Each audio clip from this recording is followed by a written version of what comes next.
We're all after the good life, right? Health, wealth, love, happiness, the whole shebang. But man, the path to get there can feel so incredibly complicated. So what if I told you there's a shortcut, a single powerful principle that could just speed everything up? Well, let's dive into that. Okay, just think about this for a sec. What if Bill Gates was your 50-50 business partner? I mean, really, imagine him sharing every single secret he learned building Microsoft. How much further along would you be? Or hey, what about your health? What if Arnold Schwarzenegger himself was your personal trainer, every single morning showing you exactly what to do? You'd probably be in the best shape of your life, right? And let's take it a step further. What if the Dalai Lama was your personal guide, teaching you how to find real fulfillment, in all the little things that we usually just breeze past? So what's the common thread here? The answer to all of this? It's mentors. Simple as that. Mentors have the power to completely transform your life.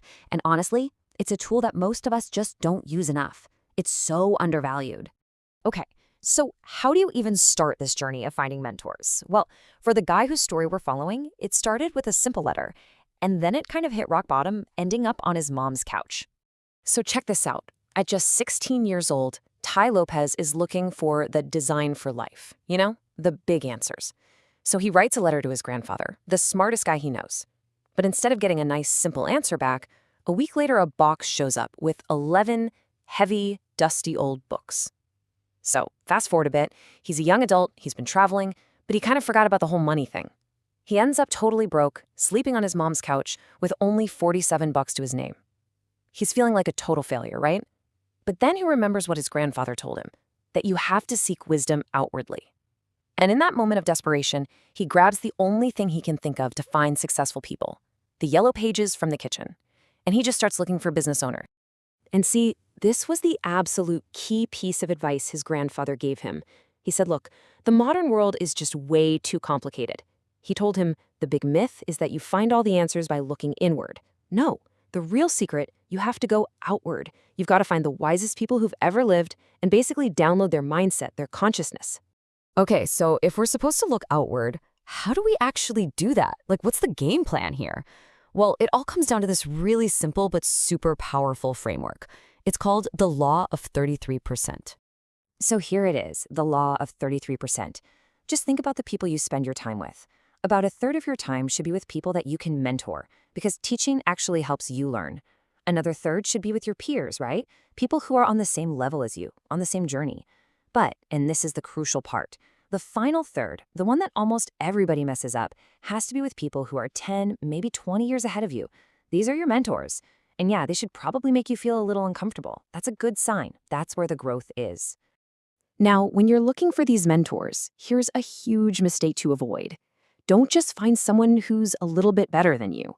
That's just the blind leading the blind, The real key here is the 10x rule. You have to find someone who is 10 times further ahead. So if you want to build $1 million company, you need to learn from someone who's built a $10 million one. Makes sense, right? All right, so let's say you've identified some potential mentors. Great, but just finding them is only half the battle. You have to have the right mindset, not just to attract them, but to actually be able to absorb what they're teaching you. And that all comes down to 3 key pillars. These 3 pillars are, number 1, humility, so you're actually open to learning new stuff. Number 2 is perseverance, because trust me, you're gonna face some rejection. And number 3 is a kind of mental toughness. The ancient Greeks called it stoicism. It's about being able to handle the discomfort that comes with real growth. Because look, without these 3 things, you could have the best mentor in the world, and it wouldn't matter one bit. Your cup would already be full. So first up, humility. Get this story. Sam Walton, right? The guy who founded Walmart. At one point, he was the richest man in America, and he gets arrested in Brazil. Why? The police found this multi-billionaire crawling around on the floor of a competitor's store with a tape measure. He was measuring the aisles. He just wanted to see if the Brazilians knew something about retail that he didn't. I mean, that's the level of humility we're talking about. It's wild. Okay, next up is perseverance. There's this story about a friend of Ty's who's now a huge real estate investor. When he was just starting out, he wanted to meet this big local developer. He goes to the office, the secretary shuts him down. He comes back the next day, shut down again. He comes back the next day, and the next and the next. He got turned away 17 times. 17. But on that 17th try, the secretary finally cracked and told him how to sneak into the elevator with the boss. And that little 4-floor elevator ride, it launched his entire career. You just have to keep going. And the third pillar is toughness.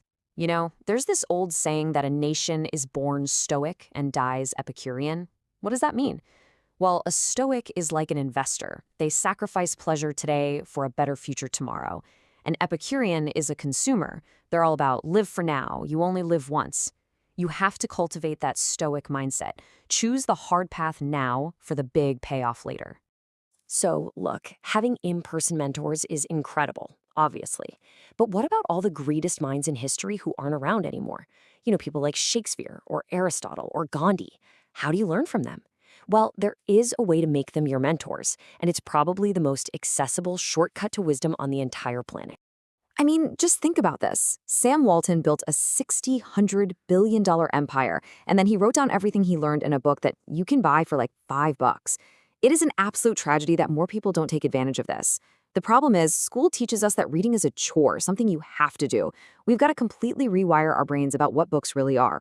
So let me give you a totally different way to approach reading. First, see a book like a friend, not a one-time thing you finish and put away. You should find your core 150 books or so and read them over and over. And you don't have to read every single word. Your goal is to be a hunter, looking for that one gold nugget in each book. The way you do that is in 3 passes. First, just read the table of contents. Then, skim the whole book really fast. And then go back and focus on the one chapter that seems most important. If you can pull just one game-changing idea from a book, it was worth it. With this method, you can easily get through a book a week. So there you have it. The path is actually pretty clear, isn't it? It's about structuring your life with the law of 33%, it's about building the right mindset, and it's about soaking up wisdom from everywhere you can. That's the shortcut to the good life. But you gotta remember, none of this is supposed to be easy. There's that great line from a Tom Hanks movie. It's supposed to be hard. The hard is what makes it great. If you can really embrace that, the humility, the perseverance, the toughness it takes, you're gonna find exactly what you're looking for. So, you've got the framework now. You have the tools. There's really only one question left, and it's one only you can answer. Who is going to be your next mentor? Is it going to be someone you actively go out and find, or is it an author just sitting there waiting for you on a bookshelf? Your path to the good life, it all starts with that one choice.